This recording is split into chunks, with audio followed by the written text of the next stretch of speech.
تو موسیٰ علیہ الصلوۃ والسلام سے فرعون نے پوچھا کہ ما بال القرون الاولی، آپ جو کہہ رہے ہو توحید پر مغفرت ہے، مشرک نہیں، تو وہ جو پہلے لوگ دنیا سے جا چکے ہیں باپ دادے شرک پر، ان کا کیا ہوگا؟ تو موسیٰ علیہ السلام کہہ سکتے تھے کہ وہ کہاں جائیں گے؟ جہنم میں. لیکن اگر وہ یہ کہہ دیتے تو پورا جو اسمبلی تھی نا فرعون کی، جہاں کھڑے ہو کر وہ ساری اس کا ماحول کیا ہو جاتا؟ چینج. ابے یہ تو ہمارے باپ دادا کو جہنم میں بول دیا، میرے پاپا کو اس نے، میرے ڈیڈی کو اس نے بولا جہنم میں جائیں گے، میری مما کو اس نے کیا بول دیا؟ جہنم. میری گرینڈ مدر کو جہنم ہی بول دیا. اتنی پیاری میری گرینڈ مدر جنہوں نے مجھے بچپن سے پالا، میرے گرینڈ فادر جنہوں نے مجھے گھر بنا کے دیا اور فرعون کے محل میں مجھے یہاں تک پہنچایا، پتہ نہیں کیا یہ ایک لا حاصل فضول بحث. تو حضرت موسیٰ جو بات کر رہے ہیں وہ سارا ٹاپک کیا ہو جاتا؟ چینج. حضرت موسیٰ نے فرمایا کیا خاندانی جواب دیا؟ جواب ہی نہیں دیا.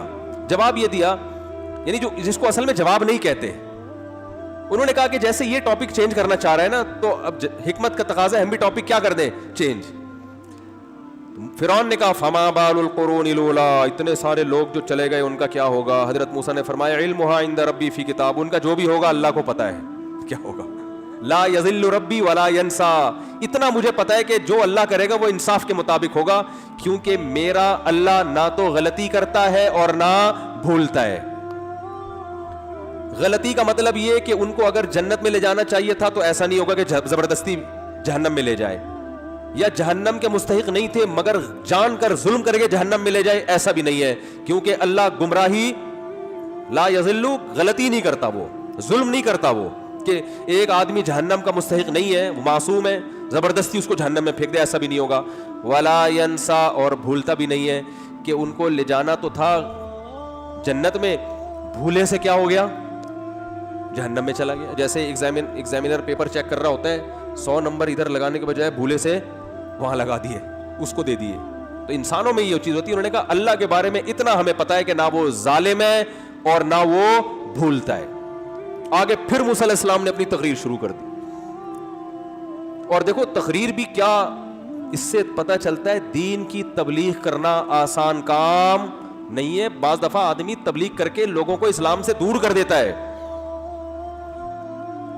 بہت سوچ سمجھ، ہر بات ہر جگہ کہنے کی نہیں ہوتی، ہر بات ہر اسٹائل میں کہنے کی نہیں ہوتی، ہر سوال کا جواب دینے کا نہیں ہوتا.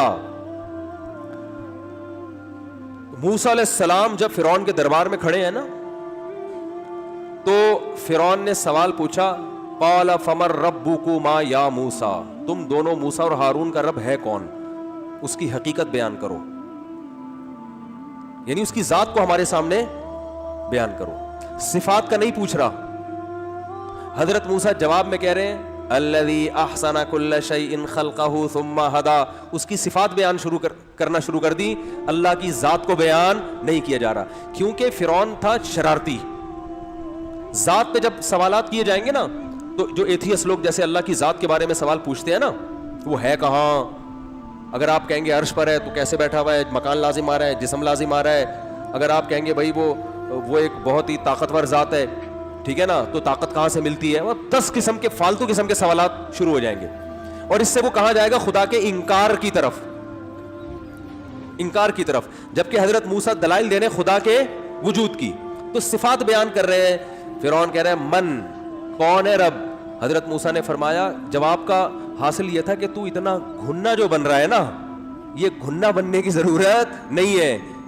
الذی احسن کل شیء خلقہ ثم ہدی، اس رب کی بات کر رہا ہوں جس نے ہر چیز کو بہترین انداز سے بنایا اور اسے اس کی نیچر کے راستے پر چلا دیا. یعنی کائنات میں جو ایک مینجمنٹ ہے نا، جو جس ذات نے مینجمنٹ یہ رکھی ہے، اس کی بات کر رہا ہوں میں. یعنی اس میں خود بخود اشارہ کر دیا اس صفت میں کہ ایسا ہو نہیں سکتا کہ یہ کائنات بغیر کسی خالق کے بنی ہو اور بغیر کسی خالق کے چل رہی ہو. یعنی اتنی زبردست مینجمنٹ جس ذات نے کی ہے، وہ ظاہر ہے تو نے تو نہیں کی ہے، اور یہ بھی ممکن نہیں ہے کہ وہ خود بخود ہو، کوئی ہے، میں اسی کی بات کر رہا ہوں. اب وہ کہاں ہے، کیسا ہے، کیا ہے، اس بحث میں پڑھنے کی ہمیں ضرورت ہے ہی نہیں. جو ہمارا مدعا تھا کہ کوئی ہے، بس یہ ثابت ہو گیا کہ کوئی نہ کوئی ہے. فرعون ادھر چالاکیاں کر رہا ہے گھنا بن بن کے نا. گھنا پتہ کسے کہتے ہیں؟ اسے پتہ ہے کہ میرا سوال غلط ہے. لیکن حضرت موسیٰ کیا کر رہے ہیں؟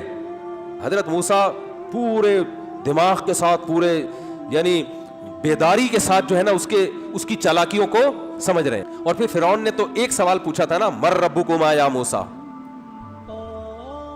تو اس کے جواب میں حضرت موسیٰ نے پوری تقریر کر دی. ایک جب سوال ہاں یا نہ میں ہوتا ہے, ڈیفینیشن ہوتی ہے, تو ڈیفینیشن کے الفاظ لگے بندے ہوتے ہیں کہ نہیں ہوتے. ارے بھائی کوئی پوچھے کہ آپ سے, لوگ سائنس میں پڑھتے رہتے ہیں نا, اس کی کیا ڈیفینیشن ہے, تو وہی آپ اٹ از کالڈ نیوٹنز لا کہہ دیتے ہیں نا. پیچھے ایک جملہ ہوتا ہے, درمیان میں ایک جملہ ہوتا ہے, وہ کالڈ لگا دو ہر جگہ, ایک یا دو سطروں میں ڈیفینیشن آ جاتی ہے. تو فرعون نے بھی ڈیفینیشن پوچھی کہ خدا کی ڈیفینیشن کیا ہے, تو ایک لائن میں آ جانی چاہیے تھی. حضرت موسیٰ نے ایسا نہیں کیا, ایک تو پوری تقریر شروع کر دی کہ مجھے اپنی یہ فرعون جو ہے نا کم بخت, یہ بولنے نہیں دے گا. اس کو پتا ہے کہ میں بولا, یعنی موسیٰ جتنا بولیں گے کیونکہ حق ان کے ساتھ ہے, تو میری مارکیٹ ویلیو کم, میری دعوت کم. تو الٹے سوال پوچھ کے ان کو الجھاؤ. اور حضرت موسیٰ موقع کی تلاش میں ہے کہ یہ مجھے بولنے نہیں دے گا اور میں نے بولنے کا موقع ہاتھ سے جانے نہیں دینا. تو حضرت موسیٰ نے پوری تقریر شروع کر دی. الذی جعل لکم الارض مہدا, پہلے تو کیا کہا, احسن کل شیء خلقا, جس نے ہر چیز کو بہترین انداز سے بنایا. اتفاق سے بنی ہوئی چیزیں بہترین انداز سے نہیں بنتی. دھماکوں کے ساتھ کائنات اگر وجود میں آتی اتنی خوبصورت نہیں ہوتی. انسان کسی دھماکے اور بندر کی پیدائش ہوتی تو اتنا خوبصورت, اتنا حسین, اتنا ذہین نہیں ہوتا. بندر اتفاق سے اگر انسان بنا ہوتا نا, جیسے ڈارون کہتا ہے, اتفاق سے ایسی چیزیں نہیں آتی. لیپ ٹاپ اتفاق سے آیا ہے, گھڑی اتفاق سے وجود میں آئی ہے, نہیں آ رہی سمجھ. یہ ٹوپی جو آپ نے سر پہ پہنی ہوئی ہے یہ اتفاق سے بنی ہے. کوئی چیز جس میں مینجمنٹ ہو اتفاق سے وجود میں نہیں آتی. یہ کمال ہے. یہ چائنا کی ٹوپی جو سب سے تھکی ہوئی ٹوپی ہوتی ہے, یہ خود سے وجود میں نہیں آئی. جس کھوپڑی پہ یہ رکھی ہوئی ہے وہ پورا مغز, پوری کھوپڑی, اس کے اندر 2 آنکھیں, اس کے اندر 2 کان, زبان, ناک, پھر دانتوں کا پورا ایک سسٹم, اور زبان میں چکھنے کی صلاحیت, ناک میں سونگنے کی صلاحیت, کانوں میں سننے کی صلاحیت. ابے یہ ڈیزائن خود سے وجود میں نہیں آ سکتا. ان صفات کے ساتھ یہ ڈیزائن کیسے وجود میں آ سکتا ہے؟ اس لیے جب بھی اللہ کی بات ہوگی, اللہ کی صفات جو اللہ کے کام ہے نا, ان کو بیان کیا جائے گا. اور ایتھیسٹ کی کوشش ہوتی ہے اللہ کی ذات میں گھسنے کی, جو ہماری عقل سے بالا تر ہے. ہم اللہ کی ذات کو ڈیفائن کر ہی نہیں سکتے, کیونکہ ہماری عقل سے بالا تر ہے. لیکن ہماری عقل میں یہ چیز آتی ہے کہ یہ چیزیں خود بخود نہیں بن سکتی. تو حضرت موسیٰ نے کیا فرمایا, احسن کل شیء خلقہ. فرعون تو اتنا گھنا بن کے پوچھ رہا ہے کہ کون ہے رب, جیسے تجھے پتہ ہی نہیں ہے. وہی تو ہے جس نے ہر چیز کو بہترین انداز سے بنایا اور بنا کے چھوڑا نہیں ہے. ثم ہدا, پھر اس کائنات کو ایک ترتیب پہ ڈال دیا ہے. ہر چیز, سورج مشرق سے نکل کے مغرب میں غروب, پھر مشرق سے نکل کے, ایک سیٹنگ ہے یا نہیں ہے؟ ابے گاڑی کی گراریاں جو گھومتی ہے کسی میکینک نے فٹ کی ہوتی ہے نا, کوئی چیز خود بخود گھوم رہی ہے. یہ کیسے ممکن ہے بھائی؟ کون سی چیز اس کو گھما رہی ہے, کس سپیڈ سے گھما رہی, اس سپیڈ میں بڑی مسئلے ہیں. زمین جس سپیڈ سے گھوم رہی ہے, اگر سپیڈ ہلکی ہو جائے نا, سال لمبا ہو جائے گا اور ہم سب لمبے ہو جائیں گے. پھر یاد رکھو, سارے موسموں کی سیٹنگ آؤٹ, موسم کی سیٹنگ آؤٹ ہونے سے پورے سسٹم کی سیٹنگ آؤٹ, اور ہم زمین سے آؤٹ, سب لمبے ہو جائیں گے. زمین کو جو 23 ڈگری جھکایا ہے, زمین جو ہے نا سیدھی نہیں ہے, تھوڑی سی کیا ہے, جھکی ہوئی. اس جھکنے سے موسم بن رہے ہیں. یہ ذرا زیادہ جھک جاتی, موسموں کا جو تناسب ہے وہ بہت خطرناک ہو جاتا. کم جھک جاتی, ایک ہی جیسے موسم رہتے, تو پوری زمین آباد نہیں ہو سکتی تھی. ہر چیز میں یار, آپ کسی چیز کو ایک ترتیب سے جھکاتے ہو اور آپ کو پتا چلا اس سے بہتر سیٹنگ ہو نہیں سکتی, اس کا مطلب یہ خود بخود نہیں ہوئی ہے. ملحد اور ایتھیسٹ جھوٹ بولتے ہیں, الو بنا رہے ہیں, بے عقلی کی باتیں کرتے ہیں, کہتے ہیں ہم عقل پرست ہیں. بھائی آپ کے پاس عقل کے علاوہ سب کچھ ہے. تو حضرت موسیٰ علیہ السلام کو موقع ملا. حضرت موسیٰ علیہ السلام نے جو فرعون کے دربار میں تقریر کی ہے, ایسے آسان انداز میں. ایتھیسٹ آپ کو الجھاتا ہے سائنس میں, صحیح ہے نا, سائنسی تھیوری میں. عام طور پر لوگوں نے وہ سائنسی تھیوریز نہیں پڑھی ہوئی ہوتی, وہ بھرم میں آ جاتے ہیں, یار اس کے پاس تو نیوٹن کی پوری کتابیں پڑھی ہوئی, اس نے, اس کو تو وہ سائنسدان جو کائنات کیسے بنی اس پہ ریسرچ ہے, ان کی تقریریں اس کو زبانی یاد ہے. بھائی جان, جو کامن سینس کی باتیں ہوتی ہے نا, اس کے لیے کسی سائنس کو پڑھنے کی ضرورت نہیں. میں کہتا ہوں چائنا کی ٹوپی خود نہیں بن سکتی. جس کھوپڑی پر ٹوپی ہے, کسی سائنسدان کے باپ سے اس کا جواب لے کر یہ کھوپڑی کیسے بن گئی, صحیح ہے نا. 2 اور 2 4 کی طرح جو چیزیں واضح ہیں, اس میں تھوڑی. ایک سائنسدان آپ سے کہہ رہا ہے کہ پانی پینے سے پیاس بجھتی ہے, آپ کہیں بھائی جی اپنی تحقیق کیا رکھو, غلط. ہر پاگل سے پاگل تجربہ کر کے دیکھ لے گا کہ جب پانی پیو تو کیا ہوتا ہے. یہ تو کامن سینس کی چیزیں ہیں. اب آپ ایک نئی ریسرچ مارکیٹ میں لے کر آئے کہ ایک سائنسدان پیدا ہوا, اس نے کتاب کے صفحہ نمبر فلاں میں انگلش میں 6 سطروں کی عبارت کہ پانی پینے سے نہیں بجھتی, ایکچولی وہ کسی اور چیز سے بجھتی ہے. بولا بھائی تو اپنی تحقیق بکری کو کھلا دے. اپنی تحقیق کس کو کھلا دے, بکری کو. یہ خام خام بھرم بازیوں والی باتیں ہیں. جو بدیہی چیزیں ہیں ان کو نظری بنانا, ان کو یعنی ایسا بنانا جیسے اس میں اختلاف رائے ہو سکتا ہے. یہ وسوسہ ہے نا جس کے سے اللہ نے پناہ مانگنے کا حکم دیا ہے. تو حضرت موسیٰ علیہ السلام سے فرعون نے کہا, یہ بس میں تقریر کر کے اپنے اصل ٹاپک کی طرف آتا ہوں. فرعون نے کہا مر ربکم, کون ہے بھائی, اس کو ڈیفائن کرو. تو 2 لفظوں میں ڈیفینیشن ہو سکتی تھی. حضرت موسیٰ نے صفات بیان شروع کر دی کہ تو گھننا بن کے ایسے کہہ رہے جیسے تیرے کو کچھ پتا ہے ہی نہیں. احسن کل شیء خلقہ ثم ہدی الذی جعل لکم الارض مہدا, جس نے زمین کو بچھونا بنا دیا. زمین کے علاوہ کوئی جگہ انسان کے لیے قابل رہائش نہیں ہے, تو یہ ایسی بن گئی انسان کے رہنے کے قابل, ہر لحاظ سے سوٹیبل, موسم کے لحاظ سے, بارشوں کے لحاظ سے, ہواؤں کے لحاظ سے, پہاڑوں کے لحاظ سے, زمین کے لحاظ سے. کتنی زمین ایسی ہونی چاہیے جس میں پیداوار اگ سکے. اللہ کو پتہ ہے نا کتنی آبادی آئے گی, تو اتنی زمین قابل کاشت ہونی چاہیے, اتنی میں پہاڑ ہونے چاہیے تاکہ ان کا بیلنس برقرار رہے, اتنا پانی ہونا چاہیے, اتنی خشکی ہونی چاہیے. پانی زیادہ ہوتا خشکی کم ہوتی, اور بارشیں برستی سارے بہہ کے مر چکے ہوتے. پانی کم ہوتا خشکی زیادہ ہوتی, بارشوں کا ریشو کم ہو جاتا. جو زمین کی ریکوائرمنٹ ہے پوری ہر لحاظ سے تو مہد بنایا. وَسَلَكَ لَكُمْ فِيهَا سُبُلًا, اور زمین کو ایسا بنایا کہ اس میں اللہ نے راستے قدرتی طور پہ رکھ دیے ایک جگہ سے دوسری جگہ جانے کے. تبھی دنیا میں ہر جگہ آبادی ہے, کیونکہ پوری زمین کو آباد کرنا ہے. ایسا نہیں بنایا کہ ایک انسان دوسری جگہ پہنچ ہی نہ سکے. کچھ جگہوں پہ مشکل سے پہنچتا ہے, کچھ جگہوں پہ آسانی سے. میں حیران ہوتا ہوں, پہاڑوں پہ بسیں چلتی ہیں, ان پہاڑوں پہ راستے ہیں, نہیں بھی ہوں گے تو ایسا ہے کہ بنایا جا سکتا ہے راستہ ہر جگہ. وَسَلَكَ لَكُمْ فِيهَا سُبُلًا وَأَنزَلَ مِنَ السَّمَاءِ مَاءً. اب موسیٰ علیہ السلام تقریر کر رہے ہیں, اور آسمان سے اس نے پانی برسایا, بارشوں کا سسٹم جس نے بنایا. اب دیکھو حضرت موسیٰ کی تقریر چل رہی ہے, اور تقریر کے دوران حضرت موسیٰ قرآن حضرت موسیٰ کی تقریر کو بیان کر رہا ہے. ان کی جو اسپیچ تھی نا فرعون کے محل میں, اس کو قرآن بیان کر رہا ہے. اب قرآن کا انداز دیکھو. قرآن کہہ رہا ہے موسیٰ علیہ السلام نے کہا وہ اللہ, سارے صیغے غائب کے استعمال ہو رہے ہیں نا. ارے first person, second person, third person آپ نے انگلش میں پڑھا ہوگا نا.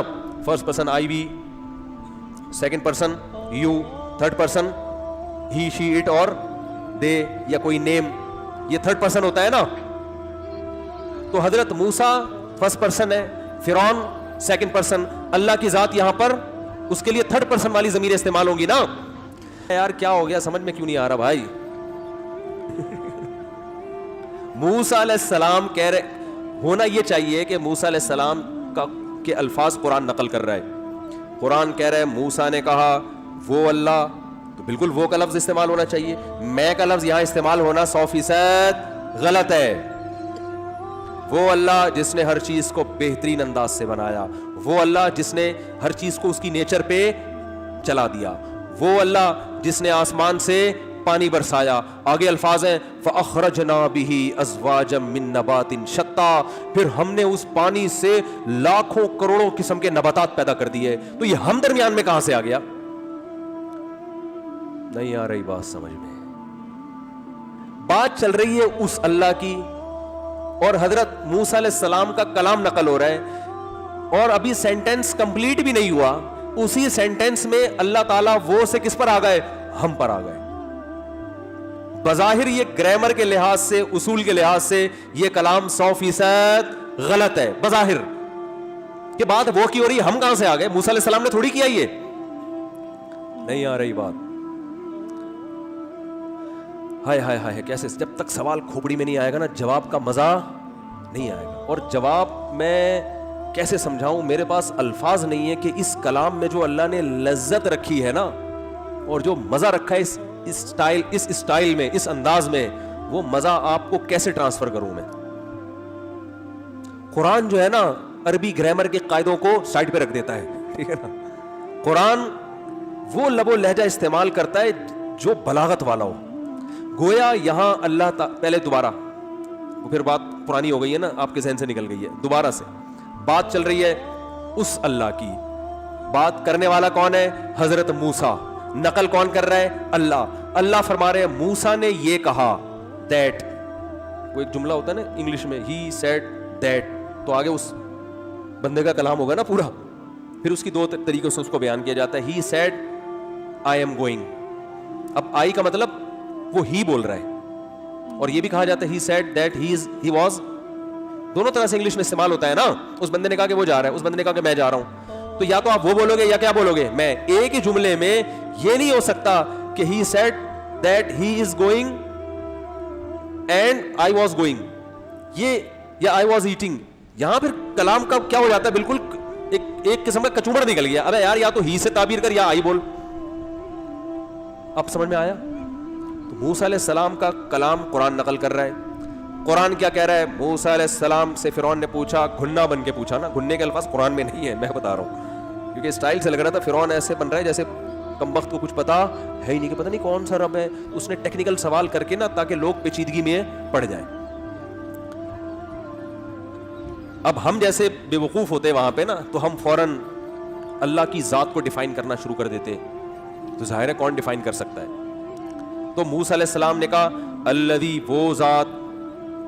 تو اب کون سا جملہ استعمال, اور he said that he was going. اس نے کہا تھا کہ وہ کیا رہے, سارے ہی تھرڈ پرسن کی جو ضمیریں ہیں وہ استعمال ہو رہی ہیں. تو موسیٰ علیہ السلام نے کہا الذی, وہ اللہ, احسنا. احسنا بھی صیغہ واحد مذکر غائب ہے, ضربہ کی طرح, اکرما کی طرح. جو عربی گرامر سیکھ رہے ہیں نا مجھ سے تفسیر میں, ان کو سمجھ میں آئے گا. اس نے, وہ اللہ کہ اس نے ہر چیز کو بہترین انداز سے بنایا, اس نے ہر چیز کو اس کے راستے پہ چلا دیا. آیت ختم. پھر آیت چھوڑی ہے الذی انزل من السماء ماء, وہ اللہ جس نے آسمان سے پانی اتارا. ابھی جملہ سینٹنس کمپلیٹ نہیں ہوا. فاخرجنا, اور ہم نے پھر اس سے طرح طرح کے نباتات پیدا کر دیے. ارے بھائی جب بات وہ ہو رہی ہے تو پھر اس نے پیدا کر دیے ہونا چاہیے نا. اور اگر ہم ہی کرنا ہے تو شروع سے اللہ ہم کو لے کے چل رہے ہوتے کہ میں نے ہر چیز کو بہترین انداز سے پیدا کیا, میں نے ہر چیز کو اس کی فطرت کے راستے پہ چلایا. موسیٰ نے میرے بارے میں یہ بتایا کہ میں نے آسمان سے, یہ اسٹائل ہونا چاہیے تھا نا, یہ انداز ہونا چاہیے تھا. یا تو یہ والا ہوتا یا وہ والا ہوتا. یہ کہ آدھا یہ والا اور آدھا وہ والا, یہ بات عقلچ نہیں آندی, لیکن یہ بات بڑی جاندار ہے. اصل میں اللہ یہ بتانا چاہ رہے ہیں کہ موسیٰ علیہ السلام نے میری جب صفات بیان کی ہیں تو گویا مجھے اتنا جوش آ رہا ہے کہ اب میں موسیٰ کو درمیان سے نکال رہا ہوں, ٹھیک ہے نا, اب میں خود کلام کر رہا ہوں تم سے. نہیں آ رہی بات؟ یہ بلاغت ہوتی ہے, بلاغت. جیسے آپ کسی کے بارے میں کہہ رہے ہو, میں کہہ رہا ہوں, میں نے وسیم بھائی کو بھیجا کہ یار میرے کارنامے جا کے بیان کرو. وسیم بھائی نے آپ سے جا کے میرے کارنامے بیان شروع. میرے کارنامے کوئی 4 شادیوں کے علاوہ کوئی بہت بڑا کارنامہ تو میں نے سر انجام دیا نہیں, وہ تو کوئی اور مثال لے لیتے ہیں. یہ بھی بہت بڑا کارنامہ ہے, کر کے دیکھو پتہ چلے گا. ہاں, باتیں کرنا آسان ہے, سمجھ رہے ہو؟ تو اور کرنا کارنامہ نہیں ہے, نبھانا کارمینا کی گولیاں کھانی پڑتی ہیں اس کے لیے, ہاضمے کے لیے, سمجھ رہے ہو؟ آپ کہہ رہے ہو ایک طرف ترغیب بھی دیتے ہو, ڈراتے بھی ہو, تو اسلام کہتے ہیں جہاد کی نیت سے کرو بھائی. ہاں, جہاد کی نیت سے کرو. فوجی کو بارڈر پہ بھیجا جاتا ہے نا, ترغیب دی جاتی ہے, لیکن بتایا جاتا ہے بھائی شہید بھی ہو سکتے ہو اور معذور بھی ہو سکتے ہو. تو کہے گا یار ڈرا کیوں رہے ہو سر؟ تو بھائی ڈرا رہے ہیں لیکن فائدہ اس میں ثواب ملے گا, شہادت ملے گی, اجر ملے گا, قوم کی طرف سے عزت ملے گی, نشان حیدر ملے گا, وغیرہ وغیرہ. اس لیے ہم بھی کہتے ہیں کہ جیسے فوجی کی بارڈر پہ تشکیل ہوتی ہے نا, اس سے ہم بھی آپ کی کیا تشکیل کرا رہے ہیں, آپ کی وہی مزہ آئے گا, بالکل بالکل وہی لک آئے گا آپ کو, حقیقت بتا رہا ہوں. اور وہ تو بارڈر سے ہو کے واپس آ جاتا ہے. اب پوری زندگی کے لیے بارڈر پہ تشکیل ہو جائے گی آپ کی, جب آپ شادیاں کرو گے. وہ اب پوری زندگی پہ اب کہاں ہیں؟ بارڈر پہ بیٹھے ہوئے. تو خیر, تو موسیٰ علیہ السلام کیا فرما رہے ہیں؟ ہاں, میں مثال دے رہا تھا کہ میں نے سلیم کو بھیجا. ابے یار اپنی مثال نہیں, چلو اپنی جھوٹ موٹ کی بھی چلتی ہے نا, مثال دے رہے ہیں, کوئی گورنمنٹ کی طرف سے پابندی تھوڑی ہے. میں نے سلیم کو بھیجا کہ وسیم کے سامنے میرے کارنامے بیان کرو. آپ گئے, آپ نے وسیم کو بتایا کہ مفتی صاحب نے یہ بھی کیا, مفتی صاحب نے یہ بھی کیا, مفتی صاحب نے یہ بھی کیا, اور پوری رپورٹ مجھے لا کے پیش کر دی کہ میں نے آپ کے بارے میں یہ رپورٹ پیش کی. اب میں ستار بھائی کو بتا رہا ہوں کہ یار سلیم نے میرے بارے میں یہ رپورٹ پیش کی, سلیم نے میرے بارے میں کہا کہ مفتی صاحب نے یہ بھی کیا یہ بھی کیا. مجھے اتنا جوش آنے لگا یار میں نے تو بڑے کمالات کیے ہیں. اب میں سلیم کو درمیان سے ہٹا کے کہوں گا, ڈائریکٹ آ جاؤں گا میں نے یہ بھی کیا میں نے یہ بھی کیا. بھائی اس کو ہٹاؤ درمیان سے, ٹھیک ہے نا.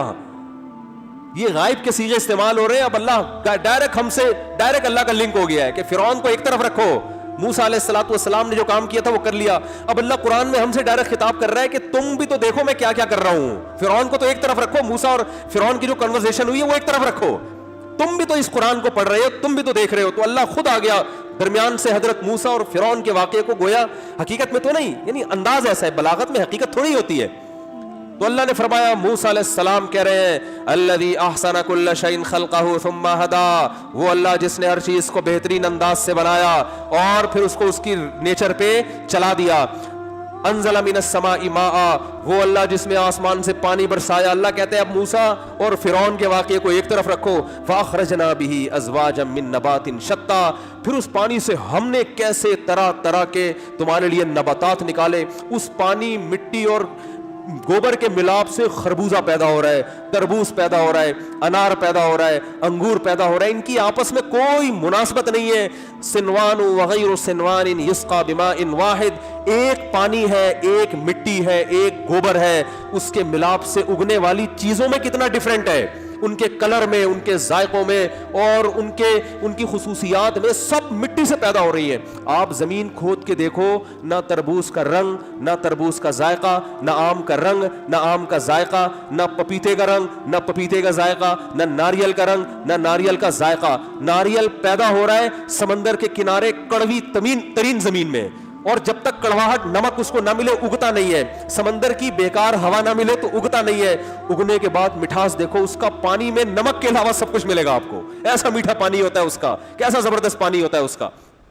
کہاں سے پانی جذب کر کے وہ نمک کو سائڈ پہ رکھ رہا ہے اور اپنے اندر اس پانی کو لے کر آ رہا ہے.